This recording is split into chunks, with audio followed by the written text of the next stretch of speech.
You know what it is us 21st century humans value, crave, and worship above all else? The thing we seek out, minute by minute, 24/7, 365 days a year? Well, an idealist might say the answer is love, or maybe happiness. A cynic might say money or power.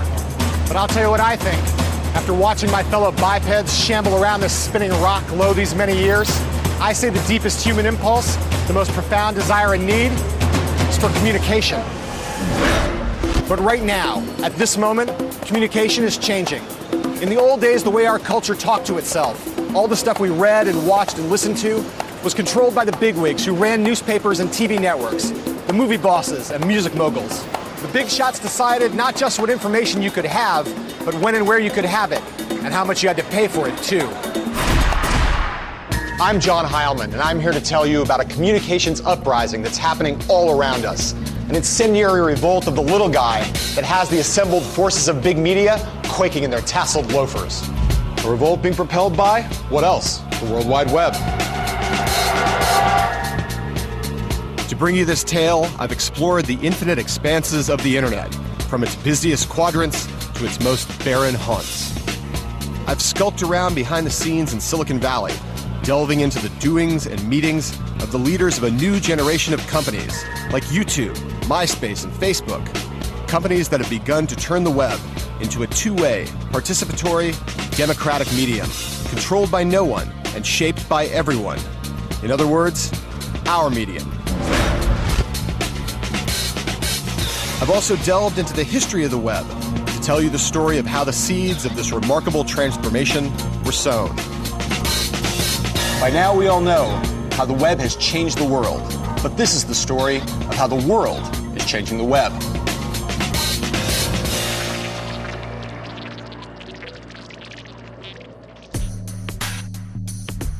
This is Silicon Valley, California, and these dudes are Chad Hurley, Kevin Rose, and Jay Adelson. Now, they may look more like Doogie Howser than Che Guevara, but these guys are among the leaders of the Web 2.0 revolution.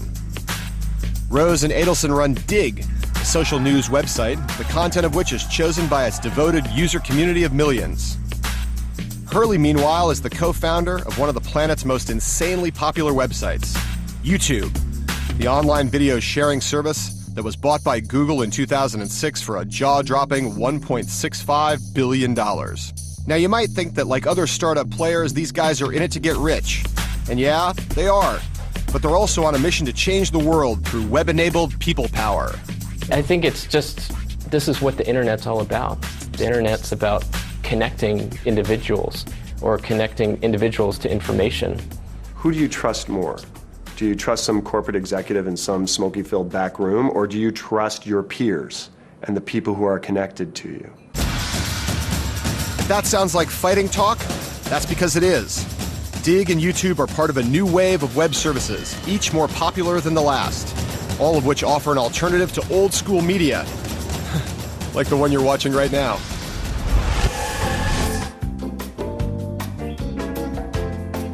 Until very recently, the old television order operated according to a set of ancient and antiquated customs.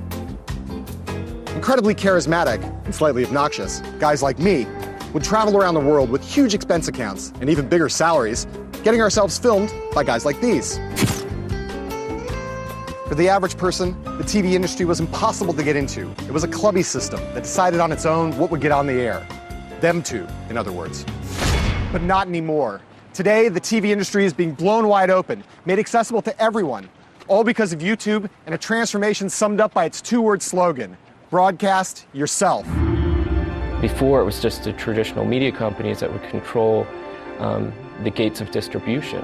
And also, they were controlling what was being produced. But we think everyone has an opportunity or should have the ability to be heard. It's not surprising that some of the titans of television find YouTube so threatening, especially after its marriage to Google. For what Chad Hurley and his gang have done is given us all a power that used to reside only in the hands of the masters of big media. They've given each and every one of us our own personal broadcast tower from which we can transmit our home video creations, be they brilliant or utterly moronic, to a potential audience of millions. Over at Digg, a similar kind of experiment is underway. Only here the subject isn't frivolous TV entertainment, but that most self-serious of subjects, news. Like a newspaper, Dig is full of the latest goings-on from around the world. But what lands on Dig's front page isn't decided by some stripy-shirted, ink-stained Ben Bradley wannabe.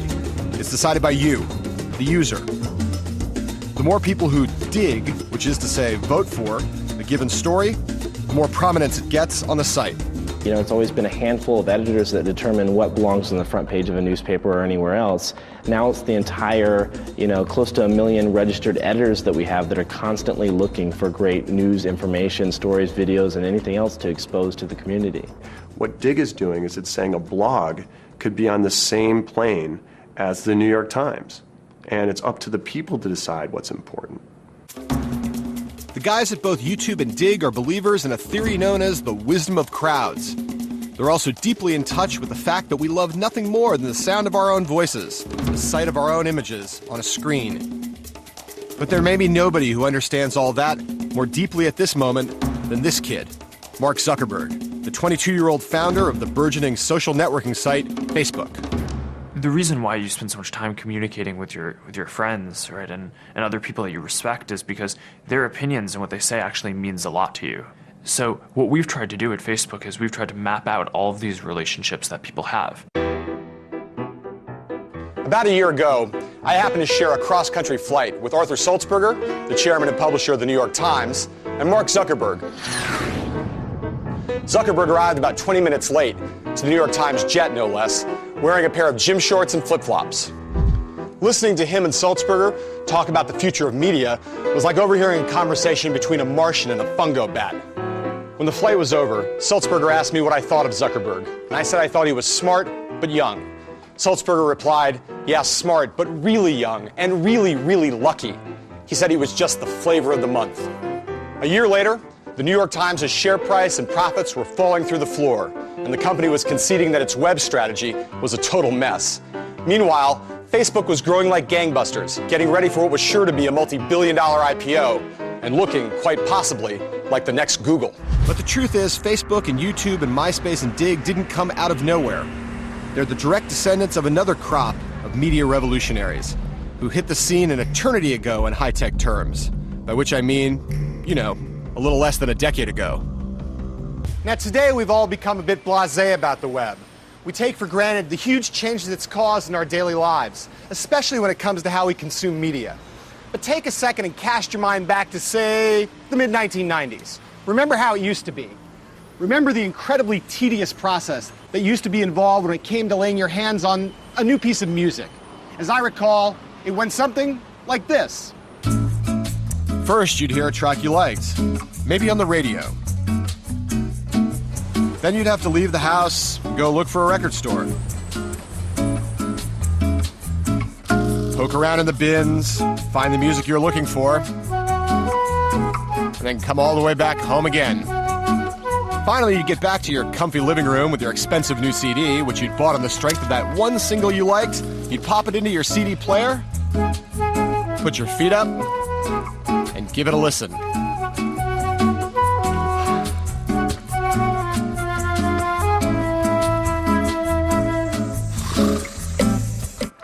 And more often than not, you'd find out that the rest of the CD was complete and utter crap. But that's the way it was in those days, and there was nothing you could do about it. Or at least that's what most of us thought. But tucked away in the college dorms and suburbs of America were some folks who thought differently. The nerds in question were guys like David Weekley, Justin Frankel, Cabel Sasser, and Steve Frank. Music lovers who started playing around with some obscure technology that put tunes together with PCs and the web. I think most people weren't ready for the idea that real music could come from their computer, and they'd actually be introduced to new music through their computer and through the internet. I mean, most computers didn't even have speakers that came with them.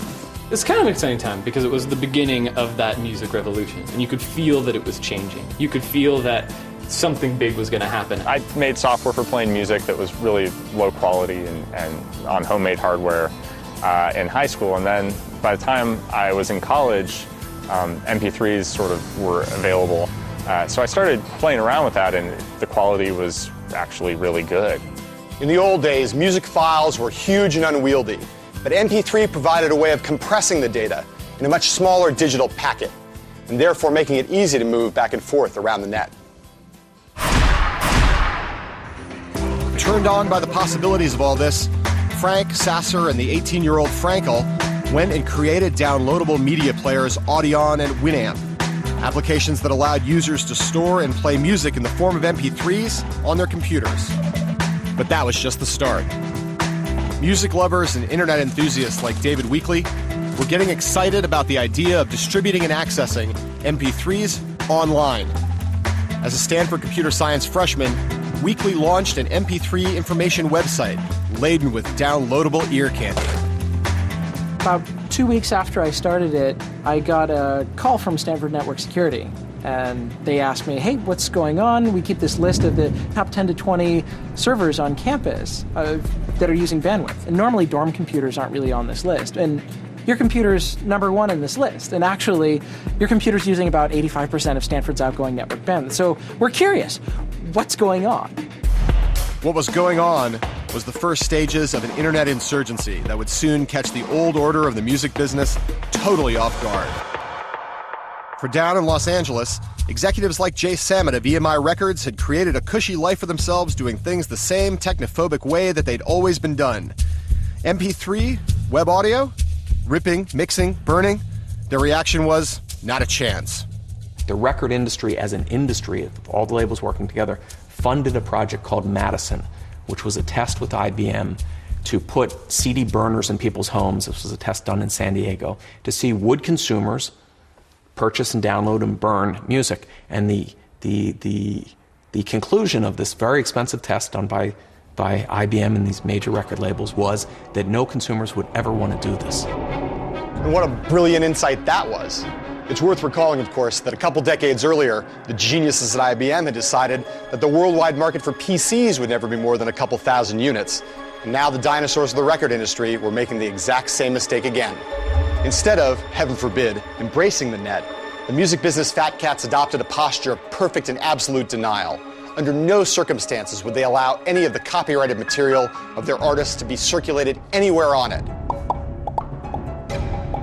But as the industry would soon discover, like every other parent eventually does, the kids of America didn't really care whether they had permission or not. The idea that music could be distributed on the web and freed from the rule of the record industry was about to go mainstream in a massive way, amidst a frenzy of downloading that would ultimately pave the way for services like YouTube. All this thanks to a shy 18-year-old from Boston with a novel but thoroughly disruptive software idea. His idea was called Napster, and his name, Sean Fanning.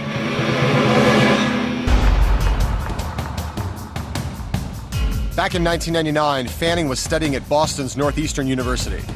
He liked to play guitar and, like his friends, surf the web for downloadable music. My roommate in college was really into rap music and would download all sorts of obscure rap, and he'd have his friends over on the weekends and we'd party, and they were all interested in getting access to his music or figuring out how to get music in the same way that he did. But he put so much time into finding tracks, it was such a pain that he would skip class to do it. And if he found a good site, he would skip, an entire day worth of classes just to make sure he got everything he wanted. This gave Sean Fanning a big idea. I mean, like, really big. So big that its repercussions are still rippling all throughout the internet and the entertainment industry today. I started to come to the realization that there were all these people with music collections that had music that other people would be interested in, and they wanted to share them. And the logical way to solve that and some of the reliability issues was to do something that created what was essentially a peer-to-peer architecture. So how did this peer-to-peer system work? Well, Napster allowed its users to let their PCs talk and share stuff with the computers of other users. This meant that as long as someone somewhere had an MP3 of the song you wanted, all you had to do was fire up Napster, type in the name of the song, and it would be downloaded onto your hard drive straight from theirs. Napster was kind of built out of necessity. I really wanted to use what I was building. And he wasn't alone, because Fanning, a kid too young to buy a drink in most American states, was about to spark a phenomenon and cause one of the most heated controversies in the history of technology. In June 1999, Fanning finished hacking up the code for Napster. It was the first program he'd ever written.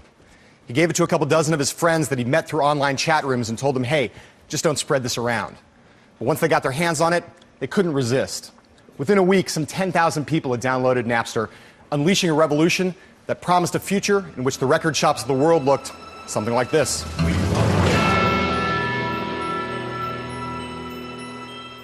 We just had an explosion of downloads, and the network started to go crazy, and from there on, it was a blur.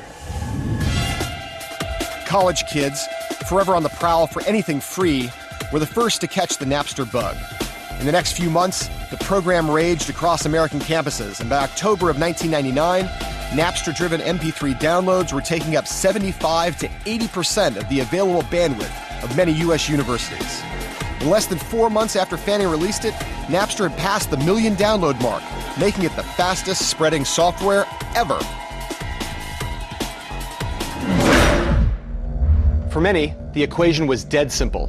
Napster equals free music. But what Fanning had created had implications that went way beyond music.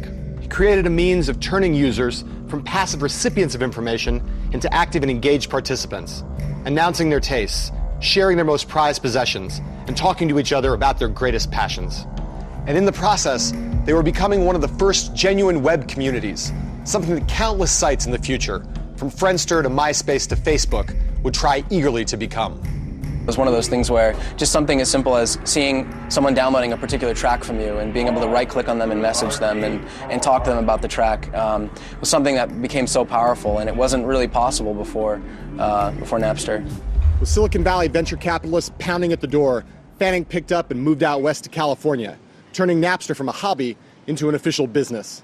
The future looked bright for the fledgling service, but there was just one little problem. Napster's unprecedented success hadn't passed unnoticed by Hillary Rosen, the head of the Recording Industry Association of America, an organization set up to represent the interests and protect the revenues of the music business. Rosen was known as one tough cookie, and she wanted a word with Fanning. We called Napster and said, wow, cool idea. Did you know it's illegal? And really, no, it can't be illegal. This is, well, okay, yeah, maybe it is. Tell us what you want us to do. He says, well, you're really going to have to filter out the copyrighted songs on your site. Well, how do we know what's copyrighted? Well, pretty much if it says Rolling Stone, if it's a Rolling Stone song, you can imagine it's copyrighted. It didn't matter how cool and cutting edge it was. As far as the music industry was concerned, using Napster to trade files online for free was the same as going into a record store and stealing a bunch of CDs. And with millions of files being traded online every day, this was shoplifting on a vast and epic scale. It was only a matter of time before someone said enough's enough, threw down the gauntlet, and tried to take Napster down. But as it turns out, that person wouldn't, at least at first, be the RIAA or some music industry executive. Far from it. These golf club-wielding fellows are Howard King and Peter Paterno, top Los Angeles entertainment lawyers. Back in the summer of 1999, King and Paterno looked up one day and glimpsed the arrival of Napster, the renegade web file-sharing application that they realized had enormous implications. Well, you know, the whole file trading phenomenon was starting to sweep mostly college campuses, and music was getting exchanged, and nobody was paying for any of it. Golf is so rock and roll. It's like, let's see, I got $20, I could buy a CD, or I could buy enough weed for the weekend. Well, I can download the music, and I can still buy the weed. All right, I'm in. I thought, okay, but fine, they're swapping these MP3s. You know, college kids will steal it and, you know, won't catch on. But really, within a week, we understood how big it was. Once we went public and people started coming to us with technical information and stories, we realized that this really was not only the potential end of the music business, but the end of the movie business and the book business, and really the end of protection for intellectual property. We understood within a week that this was a huge genie that had been let out of the bottle. And boy, was you right about that. Though Napster may not have actually put an end to intellectual property, it had set music free, breaking the distribution monopoly exercised by the record business. All of a sudden, millions of kids were swapping songs willy-nilly, threatening to cut out the middleman, and eliminate the profits that paid for the Ferraris and fancy country club fees of the suits who ran the labels. But it wasn't just the suits who were in danger of taking a hit, it was the artists too. So King and Paterno set their sights on them, trying to persuade their superstar clients like Dr. Dre that Napster and the internet were a clear and present danger to their bling. We actually took a laptop to the studio and we said, let's show you how easy this is. Dr. Dre, boom. Every song he ever recorded is on there. And there's all kinds of versions of it. And then, you can see in those days, for every song, there might be, 5,200 people offering it for free. He got it, and he goes, so I work 24/7 in the lab. I come up with stuff, and they can steal my the day it comes out. He goes, that. Now, the language that Dr. Dre used may have been ghetto, but the sentiments he was expressing were 100% corporate. Suddenly, he and his crew were reading up on copyright law and starting to realize that the very future of intellectual property, the thing that allowed them to rake in the Benjamins, was at stake. And there was worse to come, because Dre wasn't the only one of Paterno and King's superstar clients to notice that their music was being traded for free via Napster. Sean Fanning's little invention had also caught the attention of the biggest, ugliest, hairiest, and scariest, and richest heavy metal band of them all, Metallica. And to put it mildly, they were not amused. I was a pretty big Metallica fan, and I remember being really surprised by the fact that they were so upset by Napster and by people sharing their music, because I know they were really into the taping of live shows and sharing of live shows. They're pretty hypocritical. Yeah, I'd say it was pretty hypocritical.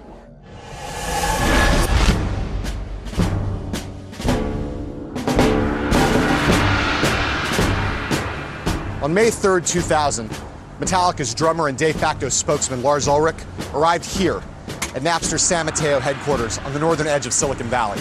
He was flanked by his lawyers, Paterno and King, for what would turn out to be a legendary, or ludicrous, depending on your point of view, encounter with their digital nemesis. I think he expected to come there and find like a big company with like a big sign out front with its own separate building, and he came there and it was like one small office with a couple guys in a bank building. And so I really don't think he knew what he was getting into. We let the press know, but I have to tell you, when we rounded the corner in front of Napster's headquarters and saw at least 250 reporters with all the trucks and the towers, we were all shocked, because that was the first real sign that this is a pretty hot issue. Ulrich and his lawyers were here to make a point. They wanted some 300,000 Napster users, all of them trading Metallica songs, to be banned from using the site. And in case there was any doubt about who those users were, they brought with them a stack of computer printouts listing the names and details of each and every one of them. There were people outside with signs and smashing Metallica CDs, and it was pretty funny. It was a cutting-edge issue with quality clients and, substantial intellectual issues. It's a great experience for a lawyer. And we were right. Oh, yeah, we had the added convenience of being correct, something as lawyers we don't often have. They may or may not have been right about the law, but they definitely were not cool. The furor over the Napster-Metallica war boosted Napster's popularity even more. Its user base was exploding. Sean Fanning had become a cult icon, worshipped by kids all over America, while Metallica was left looking like a bunch of greedy Luddites, and worst of all, totally square.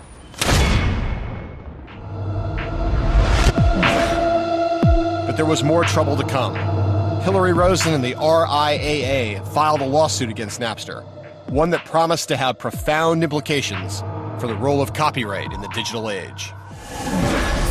After a furious, bitter legal battle that took place here at the Ninth Circuit Court of Appeals, amid a massive swarm of press from around the world, in July 2001, a verdict was rendered. Napster had to be shut down immediately. The music business had won, at least for now, but it had also shown itself to be a reactionary force. Rather than embracing the future, it had panicked and declared war on its customers, calling them outlaws rather than what they really were, fans. With its vindication in the courts, the music industry could claim a victory in its war against file sharing. It had shut down Napster and sent Sean Fanning packing. And it encouraged Steve Jobs and Apple to create the iTunes Music Store, where songs were sold for 99 cents apiece, with strict copy protection that made the labels very happy. But with the benefit of hindsight, the music industry's alleged triumph seems more like a hollow Pyrrhic victory. Did shutting down Napster halt the decline in music sales? No.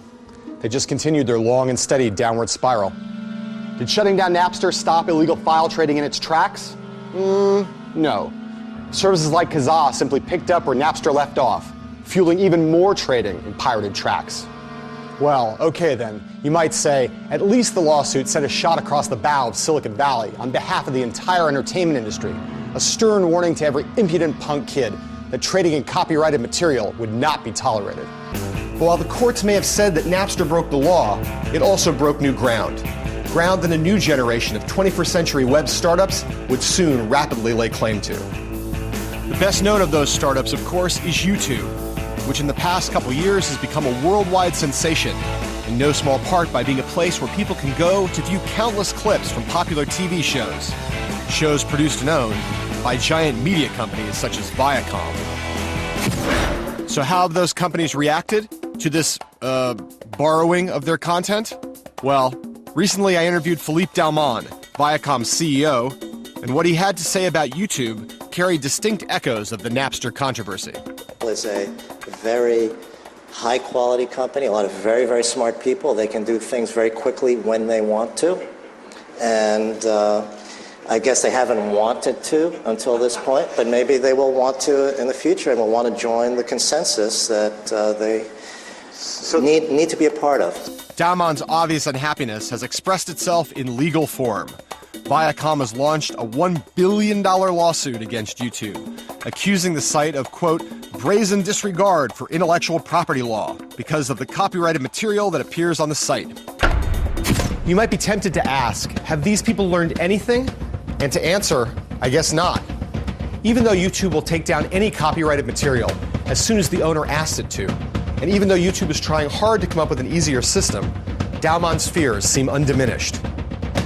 But bringing YouTube to heel won't be as easy as shutting down Napster was, because unlike Napster, YouTube is no longer some underfunded startup. It's got a deep-pocketed sugar daddy in the form of the search giant Google, which acquired YouTube at the end of 2006. I think it definitely would have been hard, to say the least, without Google's resources in place to deal with the level of interest in our company from the larger media players. YouTube may have become the largest target of the old guard's attempt to protect its flank. But while the service has indeed become a place where millions of people post and share copyrighted material, that may not be the most significant threat that YouTube poses to big media. I think what they're feeling is just the effects of the internet, is that the internet opens up new opportunities for distribution that they don't necessarily control. And people have the opportunity to create their own content. And people are entertaining themselves. I think at the end of the day, that's what it comes down to. Sometimes they feel threatened by the fact that people would rather watch themselves than to watch their content. From its inception, YouTube has been at the forefront of the movement towards user-generated content. It offered a platform for people to express their creativity and indulge their vanity, and people went wild for it, posting countless online videos of wildly varying quality. But YouTube wasn't alone. With the rise of sites like Craigslist and Flickr, Dig and Match.com, posting online video was just one of many ways in which people became active players in an increasingly two-way web. They shared their music. They sold their stuff. They posted pictures of themselves when they tried to get a date. With this shift in attitude, a new era began on the internet, an era where content was created by the crowd in all its wisdom and stupidity, an era that would come to be known as Web 2.0. The phrase means different things to different people, but no one has been a more pivotal theoretician of it than Fred Wilson. Wilson is a New York venture capitalist, a very rich man, and the backer of such cutting-edge Web 2.0 services as Delicious and Twitter. He's also a highly respected blogger who draws a large audience of people eager to listen to his musings, not just about money and investing, but about the meaning of it all. The fact that the people who are firing up their web browsers and going onto the web now can actually contribute back and be a participant in the web experience, whether that's contributing content, whether that's voting on Digg, whether that's, you know, taking a video on YouTube and putting it somewhere else. It just, they are having an everyday meaningful impact on what the web is. That to me is what Web 2.0 is all about. Where all the strands of Web 2.0 come together is in the new world of social networking, which was born in the wake of the dot-com crash. First came Friendster, a glorified dating site that rose and fell quickly, but that was followed by MySpace, founded in mid-2003 by two LA hipsters, Chris DeWolf and Tom Anderson. The MySpace page is very similar to a person's bedroom or potentially their apartment, whereby on their MySpace page there's different colors, there's music playing in the background, there's photos of your friends up, and it's very similar to what you may have in your bedroom or your apartment. It gives you this real insight into someone that ordinarily you wouldn't have. As it was with Napster, the initial popularity of MySpace had a lot to do with sharing and accessing music. By the spring of 2005, the site had gone through the roof, attracting 27 million registered users, growing at a blistering pace, and overtaking even the web's reigning colossus in terms of monthly traffic.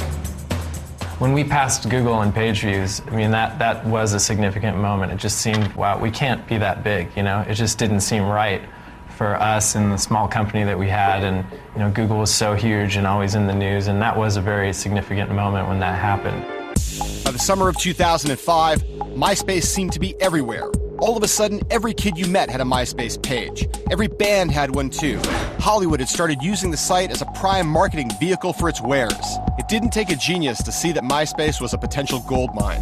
Although genius is exactly what many people attribute to Rupert Murdoch, the man who presides over the globe-spanning media empire that is News Corp, and who that July wrote a very big check to take over MySpace.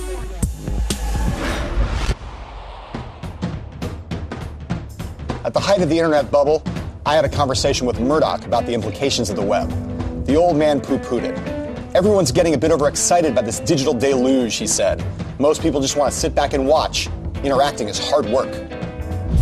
I remember thinking I'd finally found a blind spot in Murdoch. But then a few years later, he turns around and buys MySpace for $650 million.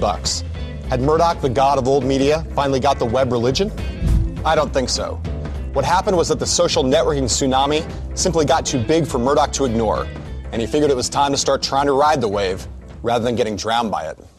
But as News Corp would soon discover, on the internet, money can't buy you love, or a permanent position of unchallenged dominance.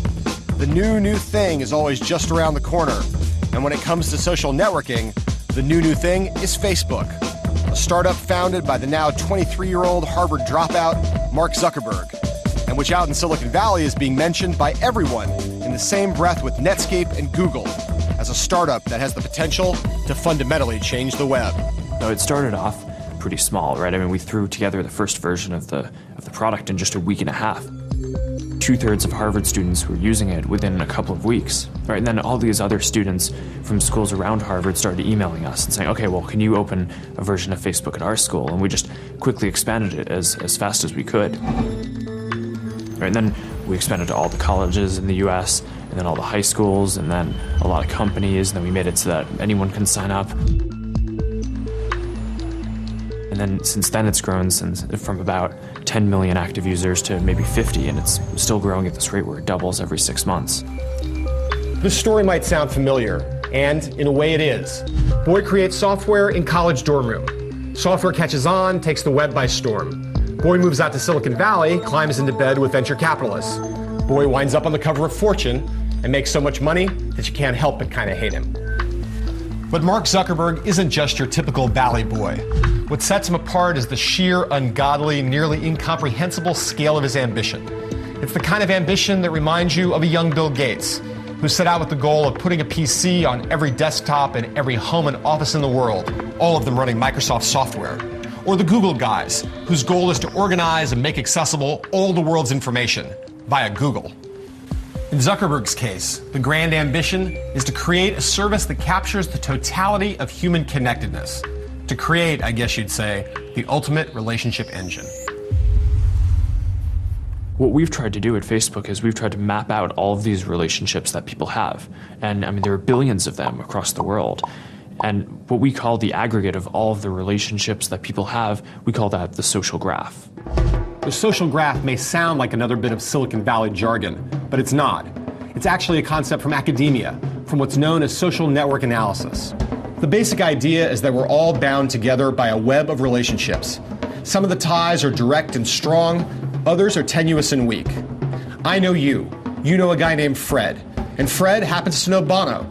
So, theoretically, I'm connected to Bono. It's the 6 degrees of separation thing. Everyone's connected to everyone, however distantly.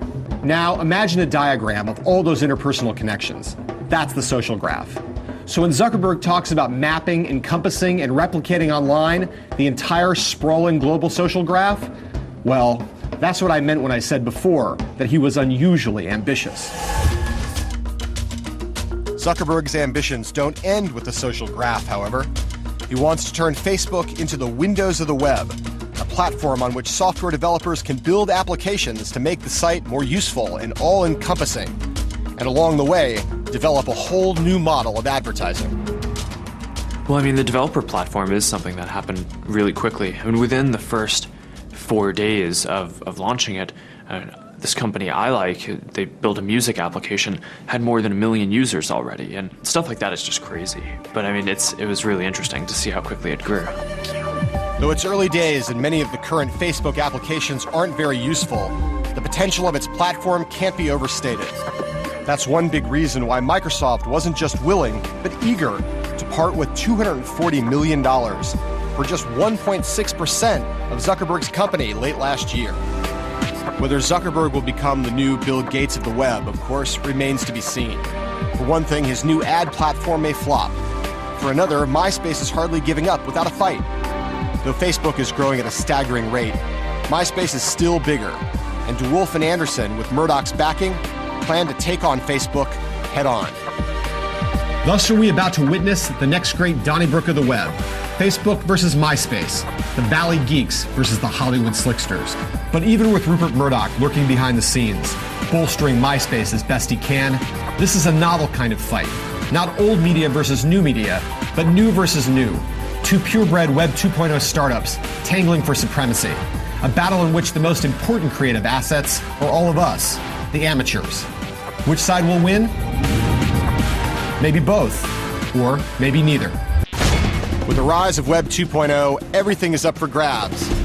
Money is flowing, deals are being done, millionaires are being minted overnight. But what's happening today also highlights the true significance of the web that first emerged way back in the days of Napster. The way it's put fantastic power in the hands of individuals. And while this power can be turned into profit, there are those whose aspirations are deeper, more altruistic. They're the people behind sites like Craigslist and Wikipedia. People who can't be bought. As the traditional media have watched the emergence of the two-way web, their denizens have begun to wonder, and even fret, about the future of their industries and themselves. And among the most fretful have been my pals who work in places like this, in the world of professional journalism. For nothing epitomizes the democratizing tendencies of Web 2.0 more than that new form of expression we've come to know as blogging. All over the world, ordinary people are posting their thoughts, their rants, their expertise, and sometimes even their reporting on the web. Everyone has something to say, and suddenly anyone can be a citizen journalist. My reporter buddies aren't the only ones rattled by the rise of the two-way web, though. Their bosses, the publishers, are freaking out as well. Now, back in the day, and until very recently, newspaper publishers could kick back in their offices, comfortable in the knowledge that no matter whether the economy was up or down, they always had one reliable source of revenue: classified ads. But today, those same newspaper publishers aren't comfortable at all. Instead, they're trembling with fear every time one word gets mentioned. No, not internet, and not web. Instead, it's Craig. That's Craig as in Craigslist, one of the world's most popular websites, which acts as a kind of online notice board in 450 cities worldwide, complete with all the stuff you get in the classified section of any newspaper. Jobs, stuff for sale, stuff wanted, places to rent, places to buy, gigs, services, and of course, personals, many of them naughty. And the fact that its classifieds are free is why the newspaper publishers are in a tizzy. Considering the scale and global reach of Craigslist, surely the company behind it must occupy a vast and gleaming headquarters in the heart of Silicon Valley. And surely the man behind it all must be a rapacious billionaire, fierce and formidable and imposing. Or maybe not. Yep, here he is, Craig. Craig Newmark, to be precise, a cuddly, middle-aged ex-programmer who runs his free-to-use, free-to-post website out of this tiny San Francisco office, which was once his apartment. Like Jimmy Wales, the founder of Wikipedia, the non-profit user-generated web encyclopedia, Newmark is living proof that the web is not just about making money.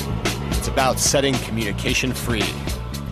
We share some values with pretty much everyone in America and maybe everyone in the world. The deal is that, well, once you make enough money to live comfortably and to provide for your future, what's the point in having more?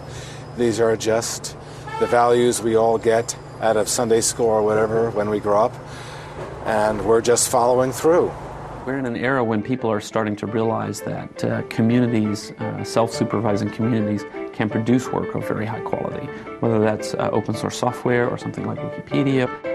The openness, the transparency, that as long as you've got social rules in place that tend to encourage good work and to discourage bad things, the product that comes out is pretty good. As Wikipedia and Craigslist demonstrate, and as we see all around cyberspace, the web belongs to us. It's given us a megaphone to shout our views, however sane or crazy, trivial or profound, to show off our creativity to friends, family, and to utter strangers, to access media the way we want and say anything we please. What we're living through right now is the flow of power from a relatively small group of people to, in a sense, anyone who wants their little piece of power through the net. We went through the whole, .com bubble when the internet started to seem like it might be all about pop-up ads and selling dog food and things like this. And then this kind of harkens back to an earlier era. Which is to say, the web is finally turning into what its originators always hoped for. Something that big business can never hope to control. The medium of the little guy. Don't believe me? Just ask the guy who invented it. Originally, the idea of the web was that it would be a two-way thing, that I would be able to contribute, and the web, over the last decade, has missed that. We're returning to the idea of a read-write web. So the fact that it's a space in which people can write a blog and contribute to a wiki is really exciting for me, because they bring back the common person as the author. And what of the future? Where's the web headed? Well, if I could answer those questions precisely, I'd be a billionaire, and I certainly wouldn't, under any circumstances, share the information with you. What I do know is the general direction of the changes that are coming for the web.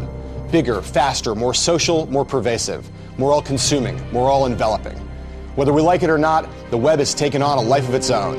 It's autocatalytic. The dominoes have started their chain reaction, with many, many more to fall.